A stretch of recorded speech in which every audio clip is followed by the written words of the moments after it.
So we're looking at this, at the proper use, the power and the proper use of our story. As I said, we've got those three resources to be effective in evangelism. One is listening, so it's their story. One is sharing our story, and the other is sharing Christ's story. And so, so a community chaplain needs to be familiar with their story. And basically, this is on the training manual on page 26. So we're going to just do an exercise now, and it's simply telling your story or a part of it in a conversational style. So you want to tell your story so that the listener hears something of the gospel in it and can apply it to themselves. Tell your story as if someone had asked you in conversation, how did you become a Christian? Or why did you become a Christian? Or how did you get into religion? Or, the way that they put it.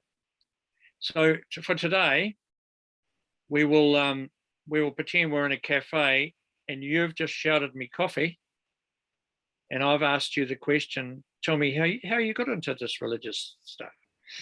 So preparing your story, the general outline is, I was like this, part one, but God did this, part two, and now I'm like this.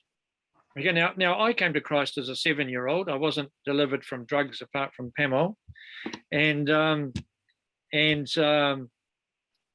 I don't have a lot of I was like this. I knew I was a sinner, and I was a bit naughty, but I wasn't out murdering people,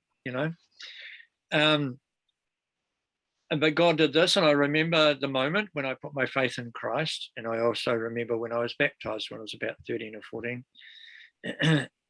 But, most of my testimony is what God's done in my life since then.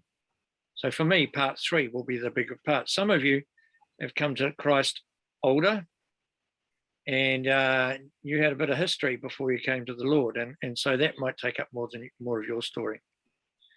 And the other thing is, we don't have to give our whole story every time in a genuine sharing opportunity. We just want to give the bit that relates to where they're at on their journey. So, for example, my story part of my story is that when I was at university, I studied biochemistry, and it became so evident, because this is the chemistry of the living cells and how incredibly complex life is, that there must be a designer. Now, that bit of my story would be useful for helping somebody who was an atheist to consider that, hang on, maybe there is design, maybe there is a designer. And so we don't have to give them the whole lot, but for today, we could just try to give our testimony. We want to mention our conversion, if we can, so that they might know how they could come to know the Lord. So it's a story, it's a journey, but there's a gate. That's when we came to Christ, to the cross. And I'm on a journey too. I've got a destination. I've not made it yet. I'm a work in progress. So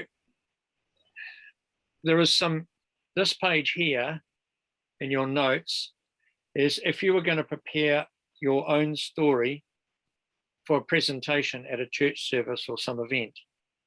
And because a lot of people are not sure how to do this. So if they answered those questions there in the blue, then they would have quite a comprehensive personal testimony.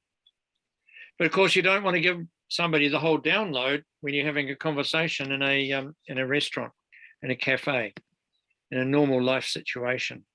So you can use those later if you want to. But today, we just want to look at those 3 points.